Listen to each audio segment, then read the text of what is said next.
네, 안녕하세요. 18일 날 민수기 12장에서 15장입니다. 민수기 12장입니다. 불평 시리즈입니다. 왜 모세만? 이라는 제목입니다. 이 모세의 권위에 대한 도전 이야기가 나오고요. 하나님이 그에 대한 징계를 하시려 합니다. 그리고 모세는 중보 기도를 하죠. 그리고 그 결과가 나옵니다.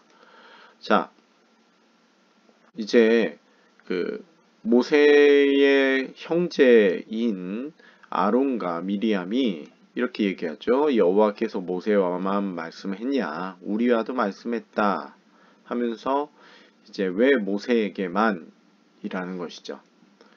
이게 사실 11장과 연결이 되는 이유가 여호와께서 구름 가운데 강림하사 모세에게 말씀하셨고 영을 70 장로에게 줬으니 그들도 예언을 했다는 거예요. 그러니 모세만 특별한 게 아니다라는 거죠. 그러면서 모세의 권위에 대한 도전을 하게 됩니다. 사실 모세를 세운 것은 하나님이신데 하나님이 모세를 세우셨는데 그 모세에 대한 도전이라는 건 결국 하나님에 대한 도전이기도 한 것이죠. 그리고 이에 대해서 하나님이 징계를 하십니다.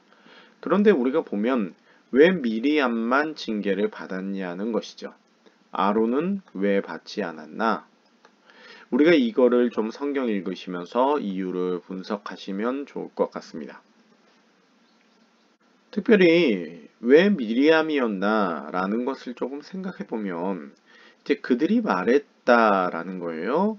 미리암이랑 아론이 모세에게 대해서 말했다라는 건데 사실 이 다바르라는 것이 그 3인칭 여성을 얘기하고 있습니다. 네, 여성을 얘기하고 있습니다. 이게 사실 히브리어에서 이게 주로 이게 여성 만약 이렇게 메인이 되는 동사가 있다면 그 옆에 존재는 약간 보조적인 존재가 되는 것이죠. 그러니까 본문을 조금 보게 되면 사실은 미리암이 상당히 주도적으로 그렇게 비방을 했다는 것을 우리가 볼 수 있는 장면이기도 합니다. 어, 또 그 외에 또 왜 아론은 아니었을까? 뭐 아론이 일단 보조적인 상황이었지만 또 왜 아론은 아니었을까? 이런 것들도 좀 고민해 보시면 좋을 것 같은데요. 명확한 정답은 사실 없습니다. 뭐 이렇게 원문으로 봤을 때 충분히 조금 미리암이 주도적이었구나. 이거는 우리가 알 수 있지만 또 왜 아론은 아니었을까? 이에 대한 명확한 정답은 좀 본문이 잘 우리에게 보여주지 않는 것도 있는데요.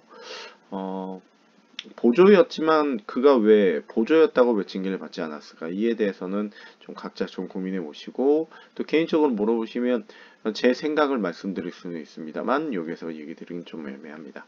일단 한번 읽어보시면서 살펴보시면 될 것 같습니다. 자, 이제 13장에서 14장을 살펴보고자 합니다. 우리 13에서 14장은 또 불평 시리즈입니다. 왜 이 땅에? 라는 것이죠. 이제 그 땅을 가나안 땅을 정탐하게 됩니다. 그리고 가나안 땅에 대해서 불평을 하죠.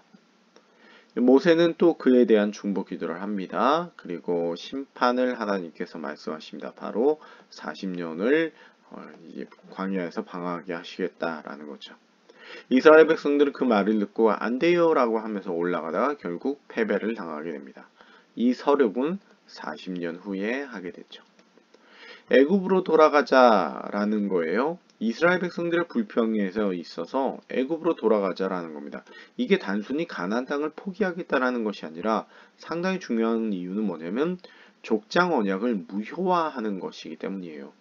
하나님께서 이스라엘 백성들에게 주셨던 족장 언약 그리고 그 족장 언약이 신의 상 언약으로 옮겨가는 그 모든 것들의 근간을 부숴버리는 불평이었다는 것이죠. 자, 또한 이 보는 것과 이 눈과 귀의 이야기가 좀 나옵니다. 이스라엘 백성들이 하는 얘기는 무엇이냐면 우리가 정탐했다, 우리가 봤다라는 거예요. 우리가 봤다라는 거예요. 거기서 봤다라는 겁니다. 또 그들이 우리 볼 때도 그랬다라는 거예요. 자기들이 보았기 때문에 안 된다는 것이죠. 반면 아론 아니죠. 여호수아와 갈렙은 하나님을 의지했죠. 뭐 이런 것들을 우리가 좀 말씀을 통해서 보실 수 있습니다. 또한 귀에 대한 이야기가 나오죠. 하나님께서 내 귀에 너의 말씀이 이 여호와의 말씀이 내 귀에 들린 대로 너희의 말이 들린 대로 하겠다. 이런 것들을 보면서 우리의 눈과 귀에 대한 부분을 생각해 볼 수도 있지 않을까 싶습니다. 또한 여기서 모세의 중보기도 부분이 있는데요. 이 모세의 중보기도 부분은 황금 송아지 때의 중보기도와 상당히 유사합니다. 하지만 차이가 있습니다. 이 차이를 발견하는 것도 재미있을 것 같습니다. 댓글로 달아주십시오. 어떤 차이를 발견하셨는지 달아주시면 좋을 것 같습니다. 자, 15장입니다. 규례에 대한 것이에요. 자, 규례, 화제에 관한 규례와 첫것과 속죄제에 관한 것, 옷술에 관한 규례들이 나옵니다. 그런데 그 가운데 내러티브가 하나 나와요. 안식일에 일한 사람 이야기가 나옵니다. 먼저 이 15장이 14장과의 연관이 된다라는 것은요.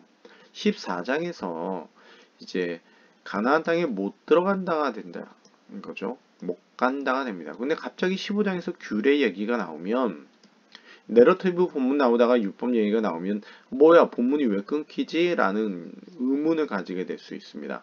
하지만 일종의 14장과의 연관은 이 시그널을 하나님께서 보내주고 계시는 것이죠. 이 규례 이야기는 결국 무엇이냐? 이걸 전제합니다. 그 땅으로 갈 수 있다라는 것을 전제합니다. 그 땅에 들어가게 되면 이라는 것을 전제로 이야기하게 되고 또한 이 화재에 대한 것이나 뭐 첫것에 관한 것도 마찬가지예요. 농작물로 얻어야 되는 것들을 전제로 얘기합니다. 그 얘기인즉슨 그 땅으로 결국에 하나님 보내실 수 있다. 보내실 거다라는 것을 전제한다는 것이죠. 결국 14장과의 연관이 되는 것을 우리가 볼 수 있습니다. 14장과의 연관이 되지만 그래도 하나님이 규례 이야기를 하시는 것은 이미 이스라엘 백성들이 심각한 실패를 했기 때문이죠. 그에 대해서 다시 한번 정신교육이라고 해야 될까요? 규례가 들어가게 되는 것입니다. 우리 또 본문 읽다 보면 약간 이 안식일에 일하는 사람 이 죽는 게 좀 너무 과한 거 아닌가? 막 이렇게 생각하실 수 있는데요.